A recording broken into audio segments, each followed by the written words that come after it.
This is video 9C for the Year 8 Mathematics course. In this video, we're going to be covering the theory behind triangle theorems under the topic of plane geometry. Specifically, we are going to explore the sum of a triangle's internal angle theorem and its proof, the external angle of a triangle theorem and its proof, how to find missing angles inside and outside of a triangle, and then we're going to cover some example questions. Alright, so now that we've started talking about triangles, what we're going to do here is talk about two of the most important fundamental rules when it comes to the angles of triangles. The first rule is something that we've probably seen quite a bit before, but it's the fact that for any triangle, the sum of the three internal angles always equals 180 degrees.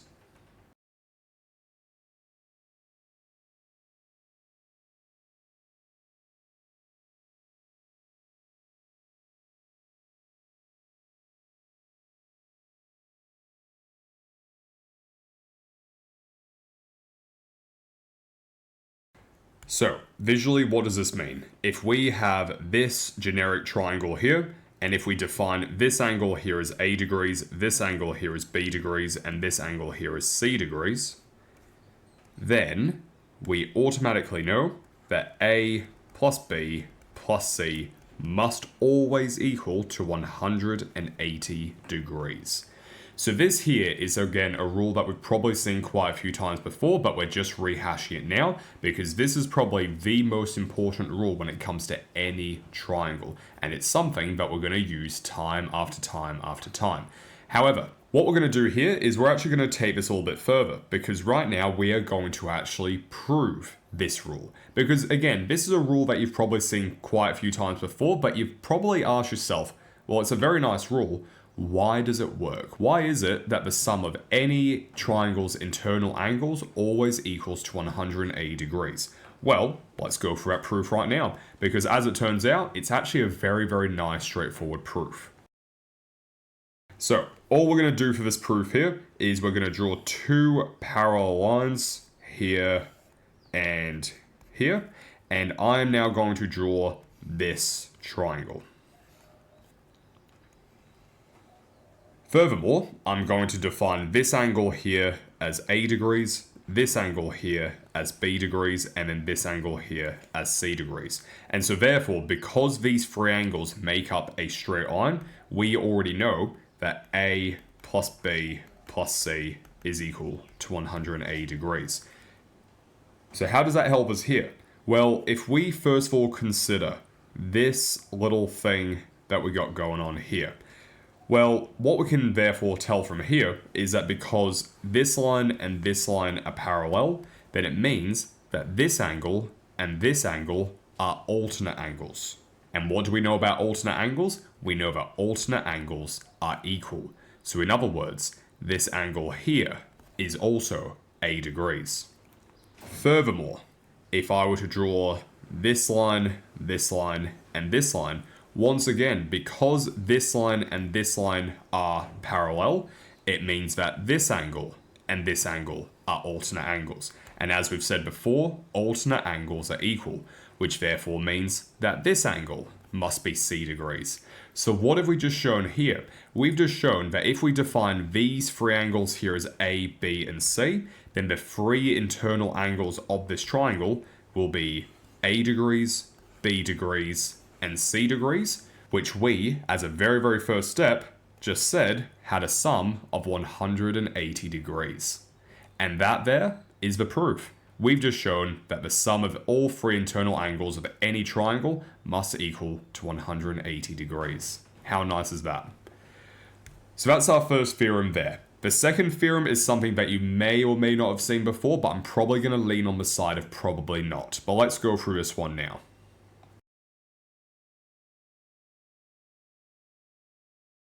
So, this theorem here says that the exterior angle of a triangle is equal to the sum of the two opposite interior angles.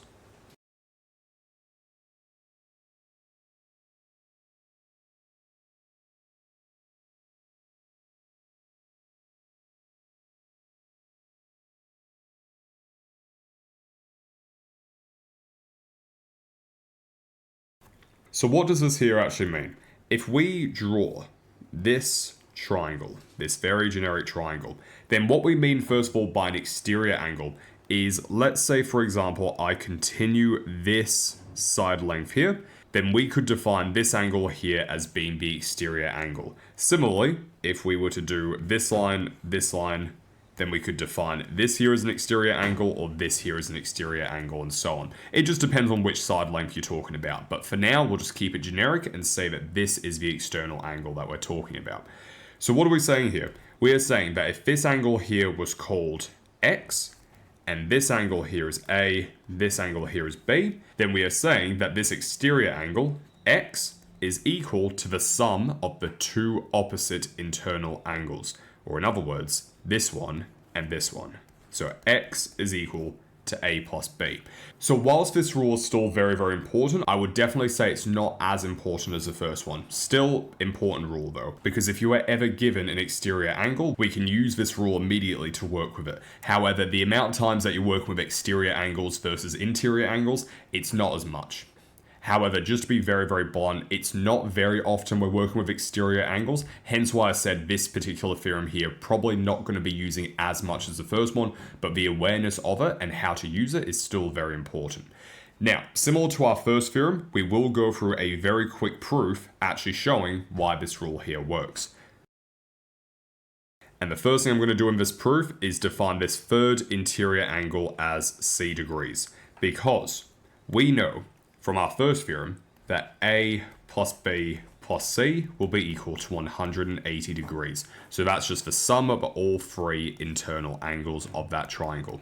However, furthermore, we also know that these two angles here, the C and the X, make up a straight line. And so therefore, we know that X plus C must also be equal to 180 degrees, because again, they make up a straight angle.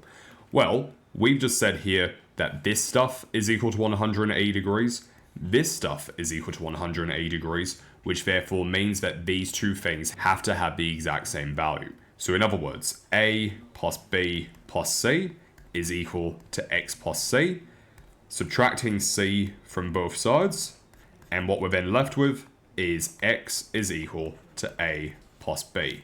Or in other words, this exterior angle is equal to the sum of the two opposite interior angles.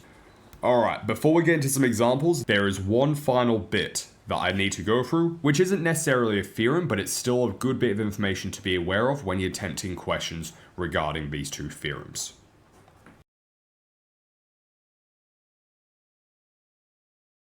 It turns out that when we're talking about triangles, the side length opposite the largest angle is also the largest side.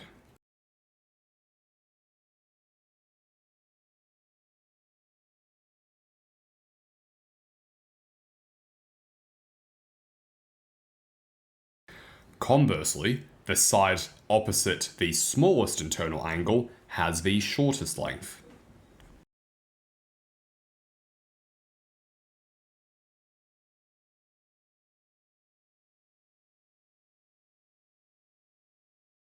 So just as a very, very quick example, let's say we were given this triangle here. Let's say this internal angle was 60 degrees, this one here was 70 degrees, and this one here was 50 degrees. Then what we would therefore immediately know about this triangle is that this side length here is the largest side, and therefore this one here is the shortest side.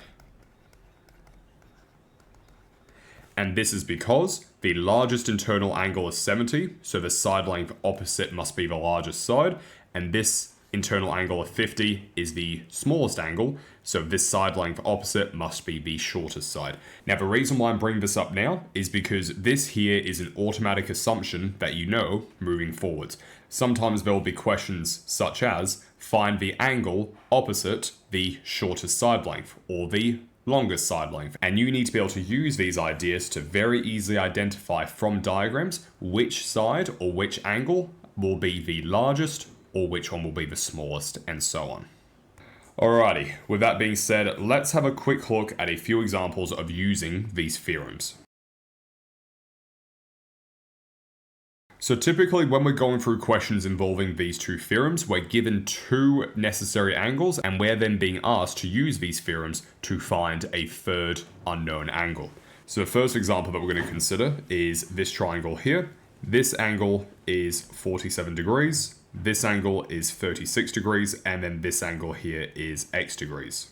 So here we're going to use the first theorem, the fact that the sum of all three of these angles must be equal to 180 degrees. So in other words, 47 plus 36 plus x is equal to 180 degrees. Let's now try and simplify this a little bit. 47 plus 36 is equal to 83. So we now have 83 plus x is equal to 180. We can now subtract 83 from both sides to get the x by itself. So now we have x is equal to 180 minus 83, which is equal to 97. So that third missing angle is 97 degrees. And then the second example that we're going to consider is the following.